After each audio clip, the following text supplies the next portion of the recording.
You want to make a Roblox game. Well, today I'll show you the basics of Roblox Studio so you can get started on your first experience. When you first open a base plate on Roblox Studio, you're going to see a huge bar with tons of things, and you're probably going to be very confused at first. Well, I'll show you how to operate with most of these tools because a lot of them you're not going to need until a bit later. So first up, we have part, transform. You probably don't know what any of this means unless you know a basic understanding of how Roblox Studio works. Pretty much, we have some tools here. Now these tools, pretty much, they could alter the part that you make. You could select things, and pretty much drag stuff around.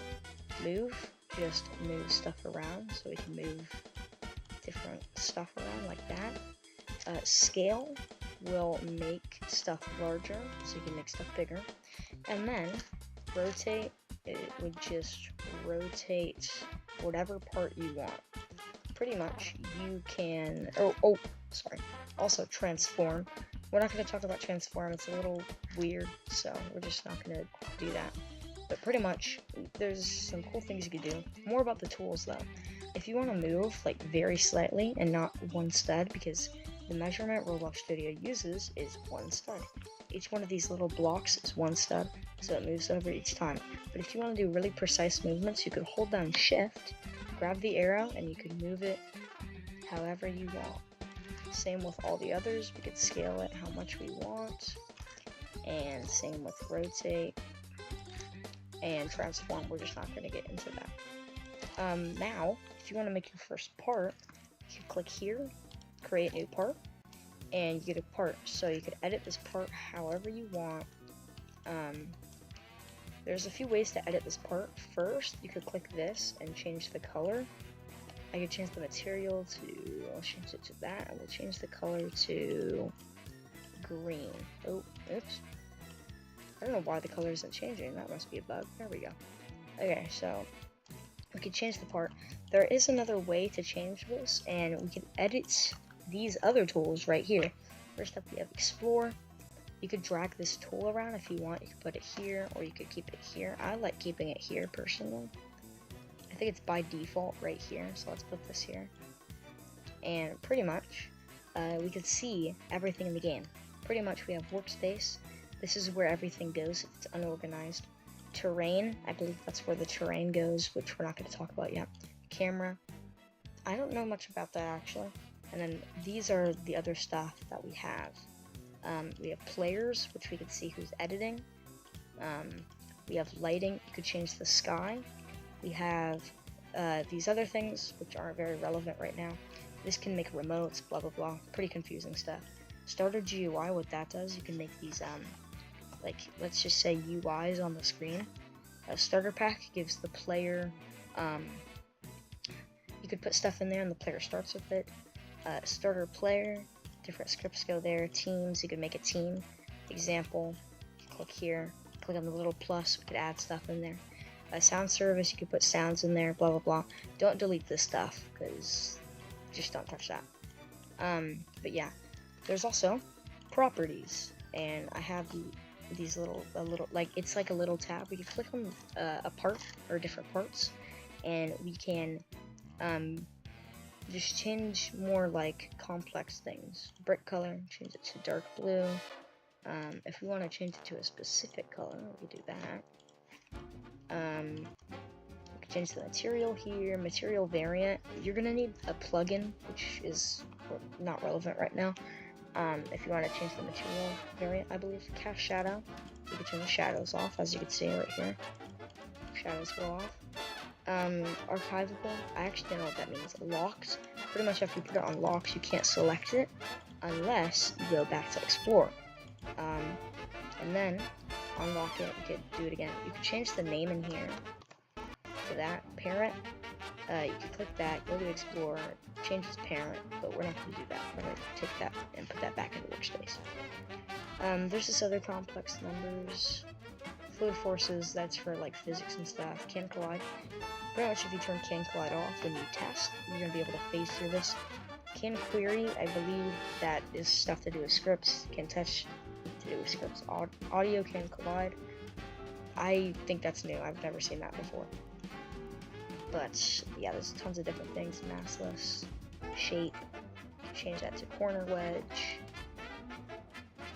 But yeah. You could also, if you click on this and then you right click, you could cut, copy, duplicate, delete, and rename in purpose models folder, different stuff. We could change this to, what do we want to name it? GG, I don't know, random numbers, letters. But yeah, that's pretty much these things. Next up, we got the toolbox. If you want to mess around, add some random stuff in. I still use this sometimes. If you want to be a serious dev, I wouldn't use this. You could look up something like sword, and you could put that in, drag that in right there, and then let's move this up. Oh, and if you're messing with parts, you can anchor, blah blah blah. Next up is a very key feature. We're going to click this right here.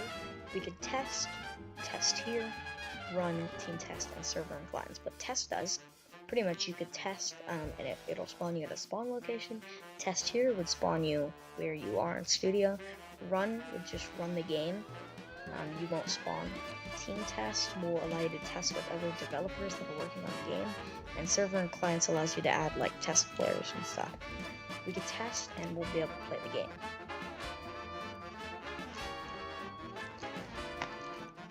So we got our part, and since Can Collide is on, or Can Collide is off, we could phase through this part. We could go to this sword, pick it up, and use it. Next up, you're going to see these tabs right here. You can mess around with these, different tabs.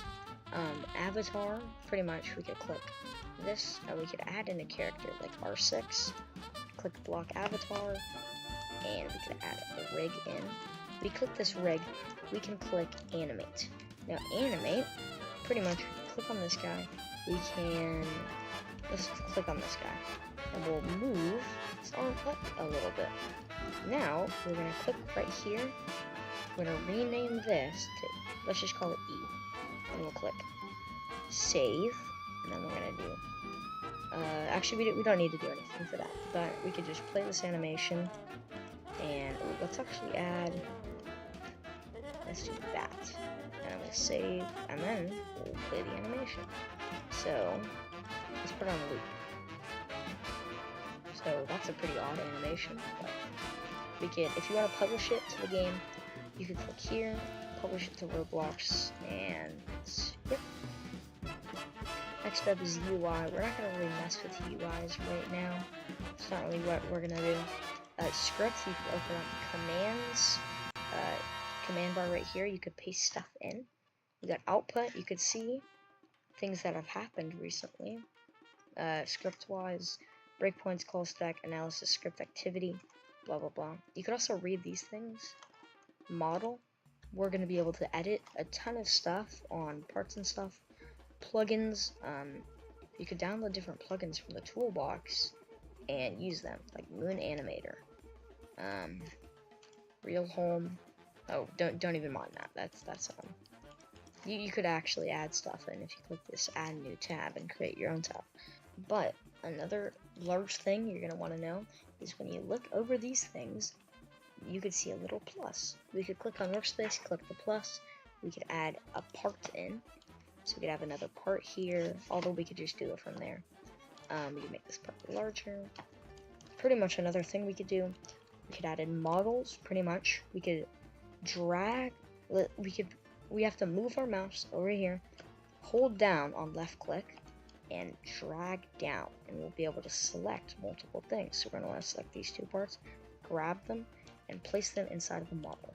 Now, ooh, wow, I did not need to put base plate in there, but we're going to put those two things inside of our model, and we're just going to be able to select both of them. There's another thing like this. We could do this, ungroup, and then this time we're going to edit in a folder. Folders, they're similar to models, but you could still edit the things inside of them without taking everything. Next, there's mesh parts, which are pretty much just parts, but you could go to properties and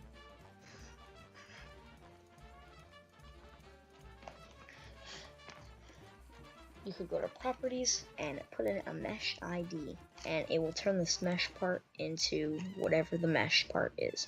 You could get a mesh from Blender, put it in, and that will become the part. That's the basics to Roblox Studio. If you want to learn scripting, make sure to hang around and we will go over that later. Goodbye.